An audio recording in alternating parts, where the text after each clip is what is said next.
दोस्तों, good morning. आप सब लोग कैसे हैं? आज हम फिर आ गए हैं अपने एक नए वीडियो के साथ जिसका नाम है कथा कलर्स। इसमें एक कहानी है सबसे बड़ा ज्ञानी। सबसे बड़ा ज्ञानी कौन है? किसी गांव में एक धनी व्यक्ति रहता था। उसके 4 पुत्र थे, प्रकाश, मोहित, राय, जीव और कमल। वे सभी ज्ञानी थे। बहुत अच्छी बात है यार, हमारे घर में तो एक भी ज्ञानी नहीं है। उसे अपने पुत्रों पर बहुत गर्व था, परंतु वो ये नहीं जान पा रहा था कि सबसे ज्ञानी पुत्र कौन सा है। उसने अपने पुत्रों की कई परीक्षाएं ली, सभी ने अच्छा प्रदर्शन किया। तय न कर पाने पर उसने राजा के पास लेकर जाने का निश्चय किया। एक दिन प्रातःकाल उस व्यक्ति ने अपनी योजना अपने पुत्रों को बताई।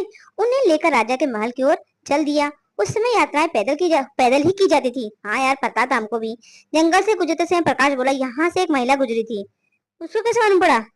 सत्य कहा, परंतु वह महिला विवाहित थी। मोहित ने कहा, वहां भी सही में लोग बहुत ज्ञानी थे।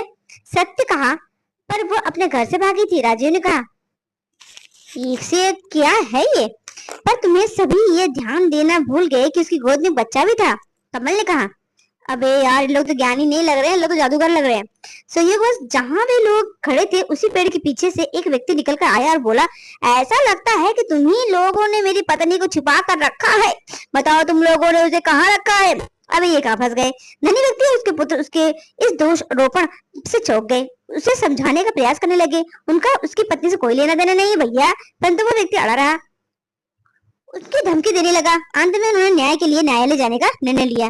कहाँ जा रहे थे बेचारे, अब कहाँ चले गए? अरे यार, यही होता है ज्यादा होशियार बनने से। अब धनी व्यक्ति और उसके पुत्रों के साथ वो व्यक्ति भी उनके साथ चल दिया। रास्ते में आगे चलते मोहित बोला, कुछ समय पहले यहाँ से एक ऊँट गुजरा था। फिर अपना दिमाग लगाया ये इसने। अब बता रहा है कि ऊँट गुजरा, अब फिर कहीं पकड़ाया जरूर ये। हाँ, पर वह नर नहीं मादा थी। अब इनका सुनो। राजीव बोला, तुम ठीक कहते हो, उस पर कोई सवार नहीं था। ले, कमल ने अपनी विचार व्यक्त किए। परंतु तुमने ये ध्यान नहीं दिया, पक्का ये प्रकाश हुए, परंतु तुमने ये ध्यान नहीं दिया कि वह मादा ऊंट बाईं आंख से अंधी थी। प्रकाश बोला, देखा ना, ऊंट का मालिक उसी पेड़ पर बैठा था। ले, वहीं सब सब कुछ वहीं बैठे रहेंगे। अब ऊंट का मालिक उसी पेड़ पे बैठा था जिसके नीचे वे लोग बात कर रहे थे। अंततः वह पेड़ से उतरा, उन पर ऊंट के चुराने का आरोप लगाने लगा। बना होशियार। और तभी तो मतलब ज्यादा होशियारी बहुत ज्यादा वो हो जाती है। एक लंबी बहस के बाद वह भी न्याय के लिए उनके साथ राजा के दरबार की चल दिया। राजा ने धनी व्यक्ति की बात तो कुछ तो ध्यान से सुना, जो अपने पुत्रों में सबसे ज्ञानी पुत्र को खोजना चाहता था। तय न कर पाने राजा ने उस व्यक्ति को बुलाया जिसकी पत्नी खो गई थी। उसने पूछा, तुम्हारे दोषारोपण का क्या आधार है? हुजूर, ये लोग मेरी पत्नी के विषय में जो बातें कर रहे थे वह सभी सत्य थे। इन लोगों ने कहा कि वो एक विवाहित थी और अपने बच्चे को लेकर भागी थी। अनजान व्यक्ति को इस विषय में कैसे पता चल सकता है हुजूर, जब तक मेरी पत्नी को देख अथवा चुराए नहीं। पति ने अपने विचार जाके सामने रखे। राजा ने धनी व्यक्ति चारों पुत्रों से उनके ऐसा बोलने का कारण पूछा कि बताओ भैया, तुमको पता कैसे चला कि इनकी जो पत्नी भाग गई है? जमीन पर मुलायम पद चिन्ह थे। जमीन पर मुलायम पद चिन्ह थे। स्त्री के पद चिन्ह पुरुष के पद चिन्ह से मुलायम होते हैं। वाह रे वाह! अंत मैंने अपने विचार दिए। प्रकाश बोला, मैंने दूसरी उंगली में पहने बिछुए का निशान देखा, जिससे मैंने उसके विवाहित होने का पता लगाया। मोहित ने बताया, पैरों के कुछ ऐसे चिन्ह थे जिनसे साबित होता था कि महिला पीछे मुड़कर देख रही थी। संभवतः वो किसी के पीछे करने के भय से पीछे मुड़कर देख रही थी। कुछ ज्यादा ही मतलब इतना होशियार व्यक्ति मैंने देखा ही नहीं इन लोग को। अंधा मैंने निर्णय लिया कि वो अपने पति से बचकर भागी थी। राजीव ने कहा, और उसके बाएं गोद में बालक था। उसके बाएं पैर का चिन्ह दाएं पैर के चिन्ह से अधिक गहरा था। कमल ने उत्तर दिया, मतलब इतना ज्यादा होशियारी क्यों भाई चापने का? इतना मतलब इतनी होशियारी क्यों? राजा उनकी बातों से प्रभावित हुआ और उसने उस व्यक्ति की शिकायत रद्द कर दी। अब उसके ऊंट के स्वामी को बुलाया। ऊंट के स्वामी ने चारों भाइयों पर ऊंट की चोरी का दोषारोपण किया। राजा ने उनकी सफाई देने का मौका दिया। मोहित बोला, मैंने ऊंट के पद चिन्ह पहचाने थे। उसके पिछले पैर एक साथ चले हुए थे, जिससे मैंने कहा कि वो एक मादा ऊंट थी। राजीव ने कहा, सॉरी, ऊंट एक छोटे से पेड़ के नीचे निकला था, जिससे मैंने घोषणा की कि ऊंट पर कोई सवार नहीं था। कमल बोला, वाह, मतलब इतना दिमाग हम लोग भी नहीं लगा सकते। ऊंट ने केवल दाईं ओर की पत्ती खाई थी, इसी कारण मैंने कहा कि मादा ऊंट बाईं आंख से अंधी थी। प्रकाश ने बताया। राजा ने उन चारों बुद्धिमान नौजवान को देखकर बहुत प्रसन्न हुआ। प्रसन्न क्या हुआ होगा, बोला होगा, हे भगवान, ऐसी औलाद किसको विदा दे। उसने अगली शिकायत को भी रद्द कर दिया। अभी राजा था कि क्या था तू? परंतु वह निर्णय नहीं ले पाया कि किसको सबसे अधिक बुद्धिमान घोषित करे। उसने दरबार की कार्रवाई बंद कर दी। ऐसे पगला है, मतलब ऐसे इंसान है तो इंसान पगला ही जाएगा। और 3 दिनों में फैसला देने का निर्णय लिया। राजा अपने महल लौट आया। अपने जीवन में यह उसका प्रथम मुकदमा था जिसका वह तत्काल फैसला नहीं कर पाया था। बताओ। अरे हम कह रहे हैं ना भैया, ये लड़के नहीं थे, ये बवाल थे, इसलिए वो उदास था। राजकुमारी ने उसकी उदासी का कारण पूछा। कारण समझकर उसने इस समस्या को सुलझाने का निश्चय किया। उसने सभी भाइयों को बुलाकर महल में रहने के लिए कहा।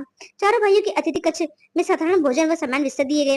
राजकुमारी उन लोगों की बातों को खिड़की सुन रही थी। चारों भाई सोने से पूर्व आपस में बातचीत कर रहे थे। राजू ने कहा, खीर का स्वाद बहुत दिन हो गए थे। मैंने कभी भी ऐसा नहीं सोचा था कि ऐसे निम्न स्तरीय बिस्तर पर सोना पड़ेगा। हमें आराम करने के लिए मुलायम रेशमी बिस्तर चाहिए थे जिन पर हमारे थके अंगों को पुनः शक्ति मिली। कमल ने कहा, अस्तबल घोड़ों से अवश्य भरे होंगे, उनमें से एक पर सवारी करना इतना आनंददायक होगा। प्रकाश ने कहा। फिर धीरे से मोहित क्या कर रहे हैं, मुझे राजकुमारी के साथ शतरंज खेलने की इच्छा थी। तेरी तो। इन बातों को सुनकर राजकुमारी के मन में इन सभी की बुद्धिमत्ता की जांच करने का उपाय है। उसने बगल के कमरे में बहुत मुलायम बिस्तर सजवाया, लेकिन बिस्तर के नीचे घोड़े के एक बाल को रखकर कमल को उस पर सोने के लिए आमंत्रित किया। अचानक वो बिस्तर से कूदा और बोला, ये बिस्तर पूर्णतः आरामदायक नहीं है, उसके नीचे कोई कठोर वस्तु है जो मेरी पीठ में चुभ रही है। यह कहकर वो चिल्लाते हुए अपने पहले वाले बिस्तर पर चला गया। राजकुमारी इससे बहुत व्याकुल हो गई, साथ ही साथ उसकी प्रशंसा भी की। प्रातःकाल राजीव को स्वादिष्ट खीर खाने के लिए आमंत्रित किया गया। उसके एक चम्मच खीर मुंह में रखी और उसे उगलने के लिए बाहर चला गया। मुझे कभी भी यह आशा नहीं थी कि मुझे बकरी के दूध से निर्मित खीर खाने को मिलेगी। राजीव ने कहा, यह बात भी सही थी। अब राजकुमारी ने घोड़े पर जिन कसवाकर प्रकाश को उस पर सवारी करने को कहा। वह घोड़े के पास आया, उसे थपथपाया, लेकिन ये कहते हुए वापस मुड़ गया, मैं ग्वाले के घर से लाए गए घोड़े की सवारी नहीं कर सकता। राजकुमारी ने घोड़े को लाने वाले व्यक्ति से इसके बारे में पूछा तो वह सत्य निकली। इससे राजकुमारी को बहुत आश्चर्य हुआ। मोहित की जांच अभी शेष थी। राजकुमारी ने मोहित को शतरंज खेलने के लिए आमंत्रित किया, पर मोहित ने वहां बैठने से इनकार कर दिया। अरे भैया, क्या लड़के थे, क्यों कर दिया इनकार। उसने खड़े रहकर विनम्रता से कहा, हे राजकुमारी, इस धृष्टता के लिए मुझे क्षमा करे। मैं वास्तविक राजकुमारी के साथ शतरंज खेलना चाहता हूँ, आपके साथ नहीं। मैं एक राजा की पुत्री हूँ, इसलिए मैं वास्तविक राजकुमारी हूँ। राजकुमारी बोली। मोहित ने दोनों हाथ जोड़कर कहा, मेरी दृष्टि में आप वास्तविक राजकुमारी नहीं है। कुलीनता आपके ऊपर नहीं झलक रही। इस बात को सुनकर राजकुमारी को गहरा धक्का लगा। इसीलिए उसने शीघ्र ही रानी माँ को बुलाया एवं इस बात की पुष्टि करनी चाहिए। रानी माँ ने कहा, ये सत्य है, मैंने एक मरे बच्चे को जन्म दिया था। राजा ने मेरी संतुष्टि के लिए उस बच्चे के स्थान पर तुझे रख दिया, लेकिन ये मत पूछना कि तुम्हारे माता पिता कौन है, क्योंकि तुम हमारी संतान सदा बनी रहोगी। राजकुमारी अपने माता पिता के लिए विलाप करने लगी। मतलब ये भगवान लाए थे क्या करने, केस सुलझाने लाए थे, यहाँ पे राजा खुद ही फंस गया। ऐसे भोले भैया, ऐसे 4 लोग से खूब बच के रहियो, समझ में आया कि नहीं, बहुत खतरनाक लोग हैं। जबकि रानी माँ उसे सांत्वना दे रही थी। कुछ क्षण के बाद जब वह शांत हुई तो वह न्यायालय पहुंची। बताया कि उसने चारों भाइयों की किस प्रकार परीक्षा ली। अंत में वो बोली, इस बात में कोई भी दो मत नहीं कि चारों भाई ज्ञानी है, परंतु इनमें से मोहित सबसे अधिक ज्ञानी है। कमल ने पलंग पर लेट कर बताया कि उसके नीचे कोई कठोर वस्तु है। राजीव ने खीर को चक्कर बताया कि बकरी के दूध से बनी है। प्रकाश ने घोड़े को थपथपाकर उसके रहने का स्थान बताया, परंतु मोहित ने मेरे पास आए बिना मुझे पहचान लिया। अंततः मेरे अनुसार मोहित ही सबसे अधिक ज्ञानी है। कुल मिलाए के बात अंत में ये निकली कि भाई लड़की ही सबसे अधिक ज्ञानी है। समझ में आया, तो लड़के लोग से बच के रहिएगा। राजा उसके दरबारी राजकुमारी की निर्णय क्षमता पर बहुत प्रसन्न हुए। राजा ने चारों भाइयों को कीमती उपहार भी दिए, परंतु इससे सबसे अधिक मोहित ने प्रभावित किया था, इसलिए उसने मोहित से राजकुमारी के विवाह का प्रस्ताव रखा। बहुत बढ़िया भैया। मोहित और राजकुमारी का विवाह पूरे राजकीय ढंग से संपन्न हुआ। उसने राजा की मृत्यु के पश्चात राज्य संभाला और जीवन पर्यंत बुद्धिमानी से शासन किया। सीख क्या मिली बच्चों? बुद्धि असंभव को संभव बनाने की क्षमता रखती है।